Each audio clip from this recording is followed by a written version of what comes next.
Hello എല്ലാവർക്കും നമസ്കാരം.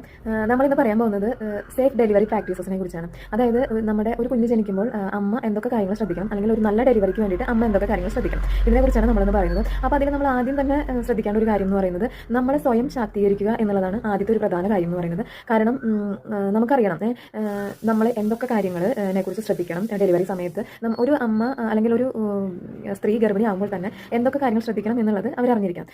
എനിക്ക് പറയാനുള്ളത് ഏറ്റവും ആദ്യം തന്നെ നമ്മൾ നേരത്തെ തന്നെ ഏർലി രജിസ്ട്രേഷൻ ചെയ്യുക എന്നുള്ളതാണ്. ആന്റിനാറ്റൽ രജിസ്ട്രേഷൻ എന്നൊക്കെ പറയും. അതായത് നമ്മുടെ അടുത്തുള്ള ഹോസ്പിറ്റലിൽ പോയി അല്ലെങ്കിൽ ഹെൽത്ത് സെന്ററിൽ പോയി നമ്മുടെ പ്രസവം രജിസ്റ്റർ ചെയ്യുക, അല്ലെങ്കിൽ നമ്മുടെ ഗർഭിണിയാണ് എന്നുള്ളത് രജിസ്റ്റർ ചെയ്യുക എന്നുള്ളതാണ് ഏറ്റവും ആദ്യം ചെയ്യേണ്ട കാര്യം.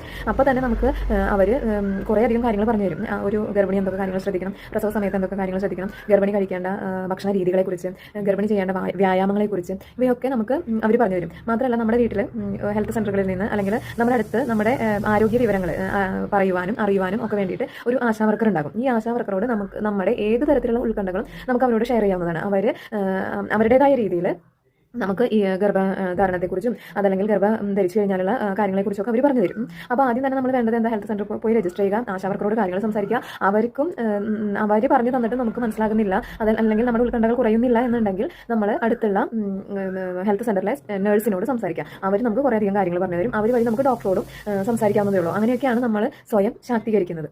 രണ്ടാമത്തെ ഒരു കാര്യം എന്ന് പറയുന്നത് നമ്മൾ നമ്മുടെ മനസ്സിനെ സ്വയം ഒരുക്കുക എന്നുള്ളതാണ്. അതായത് നമ്മൾ പലപ്പോഴും ഈ ഗർഭിണിയാകുന്ന സമയത്ത് പലരും നമ്മളുടെ അടുത്ത് വരുന്നത്, അല്ലെങ്കിൽ പെട്ടെന്ന് നമ്മുടെ ചെവി അതിനോടായിരിക്കും കാതോർക്കുക. അതായത് ഈ പ്രസവ വേദനയെക്കുറിച്ചുള്ള ഭയാനകമായ കുറേ കഥകളൊക്കെ പറയുന്ന കുറേ ആളുകളെയൊക്കെ നമുക്ക് പരിചയമുണ്ടാവും, അല്ലെങ്കിൽ അവരുടെ കഥകൾ കേൾക്കാനായിരിക്കും നമ്മൾ ശ്രമിക്കുക.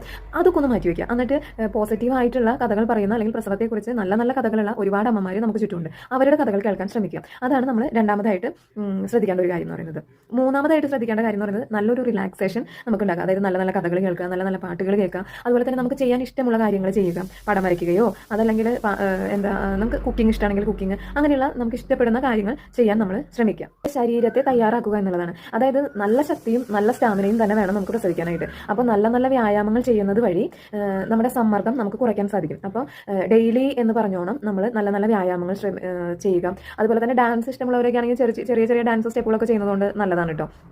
ഞാനൊക്കെ 8 മാസത്തിലും 3-ാം മാസത്തിലും ഒക്കെ ഡാൻസ് ചെയ്തിട്ടുള്ള ഒരാളാണ്. ഡാൻസ് അറിഞ്ഞിട്ടൊന്നുമല്ല, പക്ഷേ നമുക്ക് ചെയ്യാനുള്ള ഇഷ്ടം കൊണ്ട് നമ്മൾ കുറച്ചൊക്കെ ഡാൻസ് ചെയ്ത കൂട്ടത്തിലുള്ള ഒരാളാണ്. അപ്പോൾ അതുപോലെ തന്നെ നിങ്ങൾക്കും അത് ചെയ്യാവുന്നതാണ് ഡാൻസ്. ഇനി അഞ്ചാമതൊരു കാര്യം എന്ന് പറയുന്നത് നമ്മുടെ ഡെലിവറി എങ്ങനെയായിരിക്കണം എന്നുള്ളത് നമ്മൾ തന്നെ തീരുമാനിക്കുക. അതായത് നോർമൽ ഡെലിവറി ആണോ സിസേറിയൻ വേണോ എന്നുള്ളതൊക്കെ. പക്ഷേ ഒരിക്കലും നമ്മൾ സിസേറിയനെ പ്രോത്സാഹിപ്പിക്കരുത്. നോർമൽ ഡെലിവറിയിലേക്ക് തന്നെ മാക്സിമം പോകാനായിട്ട് ശ്രമിക്കുക. അതിനുവേണ്ടി നമുക്ക് കഴിവുണ്ട്